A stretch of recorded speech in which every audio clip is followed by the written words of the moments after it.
Hello বন্ধুরা, আমি সুস্মিতা। নতুন আরও একটা ব্লগ ভিডিওতে সবাইকে স্বাগত জানাই।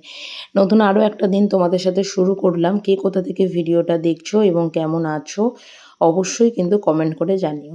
তো সকাল সকাল এখানে আজকে ম্যাগি আর বাড়িতে ছিল হচ্ছে অল্প একটু চাউমিন, সেটাকেই এখানে ভিজিয়ে দিয়েছি। সকালবেলা ব্রেকফাস্টে আজকে হচ্ছে ম্যাগি আর চাউমিন মিক্সড করে।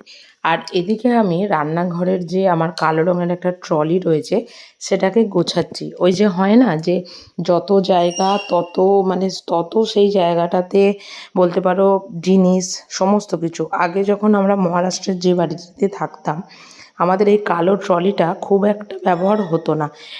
খুব যেটাকে বলা হয় যে যেগুলো একদম বহুদিন প্রয়োজন পড়বে না বা কোনো কিছু খারাপ হয়ে যেতে পারে সেগুলোকেই চোখের সামনে রাখতাম।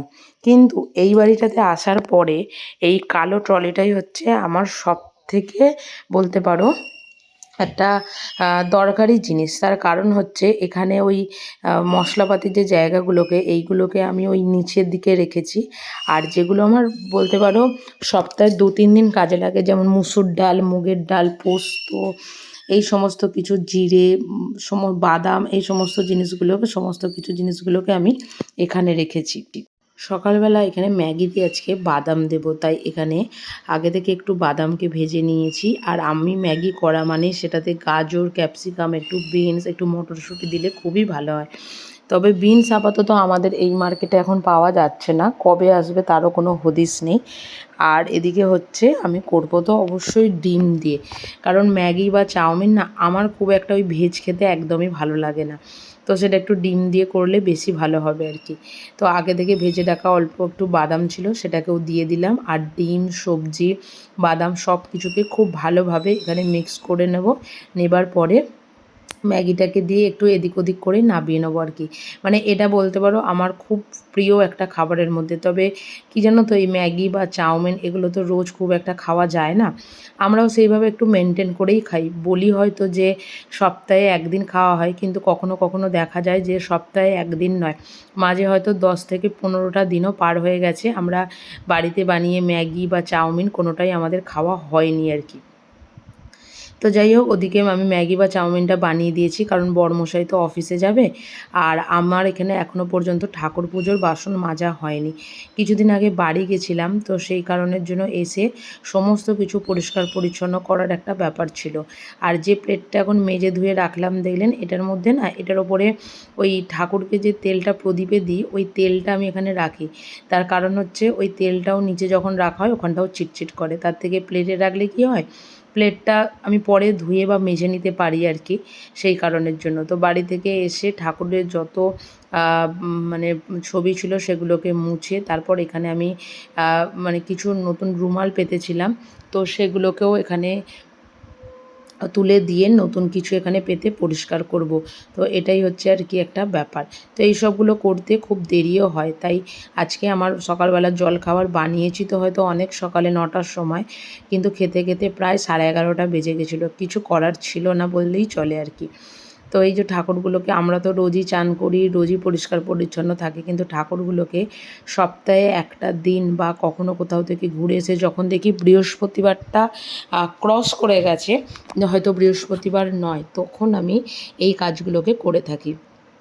যাই হোক, এদিকে ঠাকুরগুলোকে সমস্ত কিছুকে পরিষ্কার করছি। আর এখন এই নিচে বসে পরিষ্কার পরিচ্ছন্ন করে পুজো করতে না আমার বেশ ভালোই লাগে বলতে পারো। ওই দাঁড়িয়ে দাঁড়িয়ে পুজো করে না আমি ঠিক সেই সেই মনের কি বলবো, শান্তিটা পেতাম না যতটা এখানে এখন দাঁড়িয়ে দাঁড়িয়ে পুজো করে পাই। মানে এই হচ্ছে একটা ব্যাপার। যাই হোক, এদিকে ঠাকুর আমার সমস্ত কিছু পরিষ্কার পরিচ্ছন্ন হয়ে গেছে। আর এবারে যখন বাড়ি গেছিলাম, বাড়ি থেকে আসার সময় না এনেছিলাম হচ্ছে একটু বাতাসা, কারণ আমার দিদা বলেছিল যে বৃহস্পতিবার যদি হয় ঠাকুরকে কোনো রকম কোনো হলুদ কোনো প্রসাদ যাতে দিই, তাতে নাকি ভালো হয় আর কি। তো সেই কারণের জন্য শুধু বৃহস্পতিবার নয়, আমি মঙ্গল, বৃহস্পতি আর শনি এই 3টে দিনই এখানে ঠাকুরকে ওই বাতাসাই দিই, আর বাকি দিনগুলোকে নকুলদানা দিই। এখানে হলুদ বাতাসাটা পাওয়া যায় না, এখানে পাওয়া যায় হচ্ছে সাদা বাতাসা। আর আমাদের ওখানে হলুদ বাতাসা কোনো দোকানে 80 টাকা কিলো, কোনো দোকানে 70 টাকা কিলো, কিন্তু এখানে সাদা যে চিনির বাতাসাটা পাওয়া যায় সেই বাতাসাটা এখানে 150 টাকা কিলো। আর মুদিখানা দোকানে পাওয়া যায় না, পাওয়া যায় হচ্ছে তোমার মিষ্টির দোকানে। তো যাই হোক, আমি সেই চিন্তাভাবনা একদমই নিইনি যে এখান থেকে আমি ওই সাদা বাতাসালে তো নকুলদানা দেওয়াটাই সবথেকে ভালো হবে আর কি। তো কী আর করা যাবে। দেখো এদিকে আমার ঠাকুর পুজো হয়ে গেছে, আর এখানে এই যে ধূপ দিলেই মোটামুটি শেষ। আর আজকে রান্নাবান্নার মানে সমস্ত কিছু কেটে কুটেই রেখেছিলাম আর কি, কারণ আজকে দুপুরবেলা বানাবো হচ্ছে শুক্তো, তার সাথে হচ্ছে পটল ভাজা, আর তার সাথে করব হচ্ছে মাছের ঝাল। আর এদিকে ইন্ডাকশানটাতেই শুক্তোটা বসিয়ে দিচ্ছি, কারণ গ্যাসটাকে বাঁচিয়ে বাঁচিয়ে যতদিন করা যায়। তবে ইলেকট্রিক বিল যে হারে আসতে শুরু করেছে, মানে আমরা যে বাড়িটাতে থাকি সেই বাড়িটাতে, তো সেখানে খুব বেশি দিন বলতে পারি যে খুব বেশি দিন হয়তো ইন্ডাকশান আমরা ইউজ করব না। গ্যাসের প্রচুর পরিমাণে খোঁজখবর চলছে এবং খোঁজখবর নিচ্ছি যতটা তাড়াতাড়ি সম্ভব। আমরা গ্যাসটা একটু মানে পেয়ে গেলে আর কি, তখন আমরা ওই গ্যাসেতেই রান্না করব, তখন আর ওই ইন্ডাকশানের ওপর ভরসা করব না। তবে হ্যাঁ, খুব সত্যি কথা, একটু দুধ গরম করো, একটু জল গরম করো, একটু চা করো, তার জন্য কিন্তু ইন্ডাকশান হচ্ছে সবথেকে বেস্ট, এটা আমার বক্তব্য আর কি। তো যাই হোক, ওদিকে শুক্তো বসিয়ে দিয়েছি, আর এদিকে করছি হচ্ছে পটল ভাজা। এটাও আমার একটা খুব প্রিয় খাবারের মধ্যে একটা বলতে পারো। তো এদিকে পটল ভাজা হয়ে গেছে, ওই তেলের মধ্যে আরও একটু তেল দিয়ে এদিকে মাছগুলোকে ভেজে নিচ্ছি। তো আজকের মানে মেনুটা হচ্ছে খুব সাধারণ, সেটা হচ্ছে শুক্তো, মাছের ঝাল, পটল ভাজা, আর হচ্ছে এদিকে মানে ভাত, আর কিছুই নয় আর কি। তো রান্নাবান্না মোটামুটি আমার কমপ্লিটের দিকে, শুধু মাছের ঝালটা এদিকে করছি। আর করতে করতে মানে শুক্তোটা প্রায় আর হয়তো 3-4 মিনিট হতো, কারেন্টটাও গেছে হচ্ছে চলে। তাই মাছের ঝালটা এখানে করে নিয়ে তারপর এদিকে শুক্তোটাকে বসিয়ে দেবো, যাতে ওটাও মোটামুটিভাবে রেডি হয়ে যায়। রেডি হয়েই গেছে, হয়তো আর 2-3 মিনিট ফুটতে দিলে ওটা হয়েই যেত। তো শুক্তো রেডি, ওপর থেকে দিয়ে দিলাম হচ্ছে একটু বড়ি, আর আগে থেকে ভেজে রাখা হচ্ছে একটু মশলা, ঘরে রাঁধুনি ছিল না। আর এখানে দিয়ে দিলাম হচ্ছে একটু ঘি। এই শুক্তোটা খেতে না আমার ভীষণ ভালো লাগে, সেটা নেমন্তন্ন বাড়ির শুক্তোই হোক বা আমি বাড়িতেই রান্না করি, সে যেটাই হোক না কেন বলতে পারো। তো এদিকে আর একটু করেছি হচ্ছে বেগুনি, কারণ শুক্তোর সাথে একটু বেগুনি বা একটু ঝুড়ো আলু ভাজা খেতে ভীষণ ভালো লাগে। তো যাই হোক, আমার রান্নাবান্না তো এদিকে কমপ্লিট, আর এদিকে খাবার বেড়েও নিয়েছি।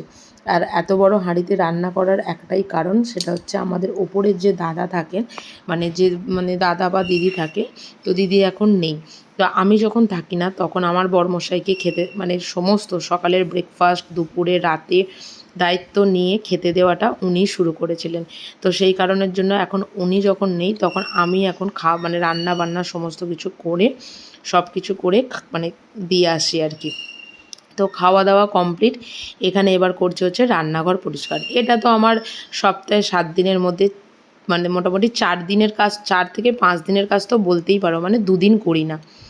তো যাই হোক, চলো আজকের ব্লগটা এখানে শেষ করছি। যদি কিছু ভালো লেগে থাকে একটা লাইক করো, শেয়ার করো, চ্যানেলটি সাবস্ক্রাইব করে পাশে থেকো। দেখা হবে নতুন আরও একটা ব্লগ ভিডিওতে, নতুন আরও একটা দিনের সঙ্গে খুব তাড়াতাড়ি। সুস্থ থাকবেন, ভালো থাকবেন। ব্লগটা কেমন হয়েছে অবশ্যই কিন্তু কমেন্ট করে জানাতে ভুলবেন না। টাটা।